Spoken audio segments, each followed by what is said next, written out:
Greg's in Oklahoma City. Hi, Greg. How are you? I'm doing pretty well. Thanks, Dave. I really appreciate you taking my call. Sure. What's up? Where to start? I'm 42 years old, and I actually am the CEO of a business. I'm lucky enough to open it 9 years ago, and we're doing pretty well.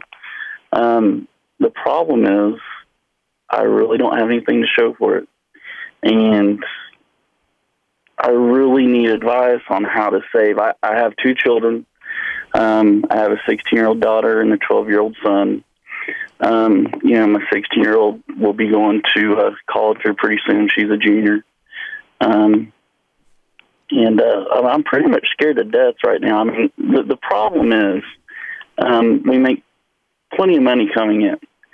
I have a spouse that has a spending problem, and I've actually had to tuck some money away, just for mortgage. Basically, if it shows up in the bank account, it's like erased to zero. Anytime I deposit a check, it's erased to zero. And that's not the way I was brought up, and that's not the way I run my business. And So what do you pay taxes? You own this business, right? I do. And how much do you make a year? I make right at $260,000 a year. Taxable income? Taxable income. And you have nothing? I have a home, I have some cars, but as far as retirement goes, I really don't have much. Mm-hmm. I don't, and it scares me to death. I mean... What's not much? I mean, you got $10,000 or $100,000 or... Well, I have about $50,000 cash that you've hidden from your wife. Yes, but and the problem with that is that actually goes to my mortgage, because if the money's in the bank, every time I deposit my paycheck, mm-hmm. which I don't know, it's like $1,800 a week or whatever.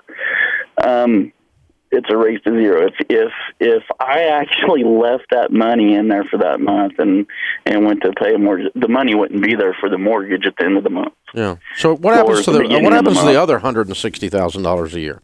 Because $1,800 a week is less than $100 a year.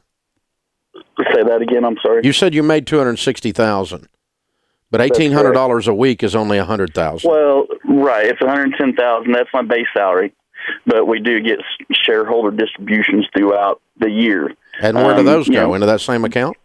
Bonuses, and that money actually goes into the savings a lot. And then some do go into the checking account. So where's all that gone? I tried to pull the majority of it out. Where has all of that gone? It's actually in a deposit box. How much is in the deposit box? Right at $50,000. That's not even close. We're talking about $160 a year. I know. Well, that's what I'm saying. The money, it's erased to zero.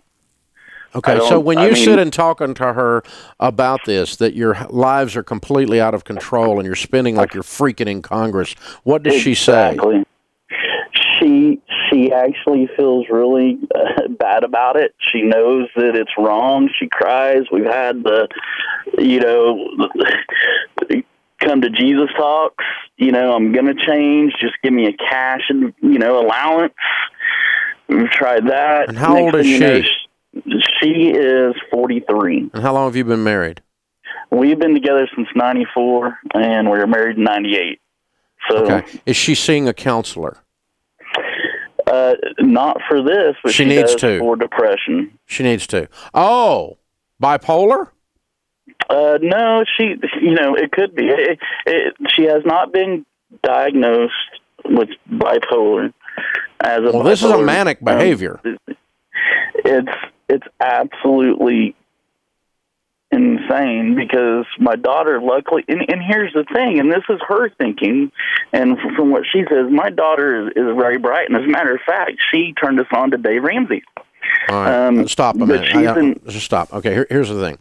Okay, we have to decide if your wife is being a doofus or if she has emotional mental issues.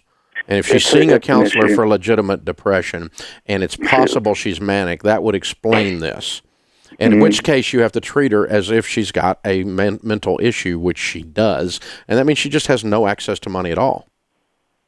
Just take her off the account. Just open a new account. You manage the money because your wife is broken right now.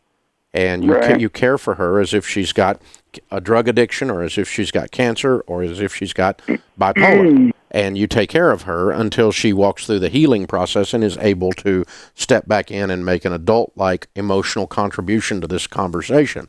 But you're asking someone who's broken to carry a load they can't carry when you dump that money into that account. Right. So just take it away from her. And it's not to punish her. It's because she can't, if she was doing cocaine, we're not going to supply it. Right. Okay? Because this is adding to her depression. When she's out of control like that, she wakes up with a depression hangover after this, is more depressed because she's more out of control.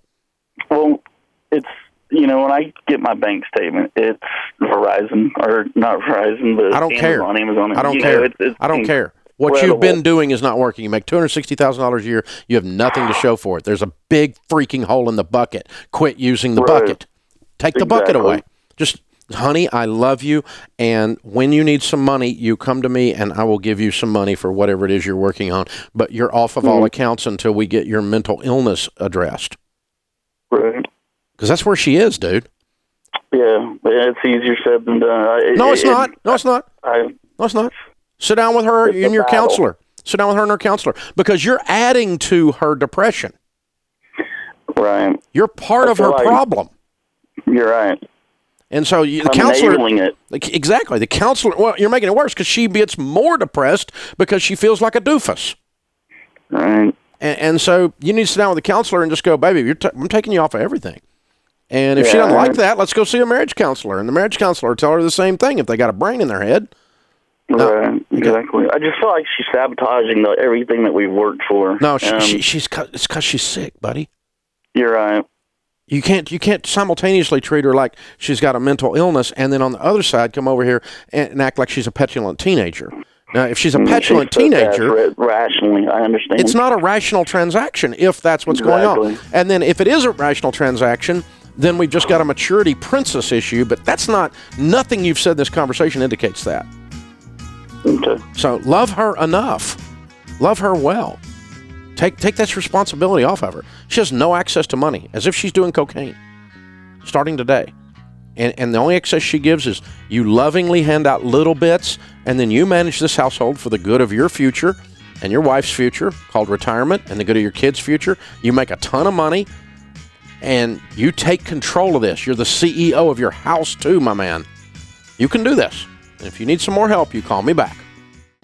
Hey guys, thanks for watching. If you enjoyed this video, click the subscribe button to get the latest content and check out these other great clips from the show. And so you have to break the cycle. You have to flip this thing on its head and make it behave. You've got to get so fired up and wired up that your broke friends think you've lost your mind.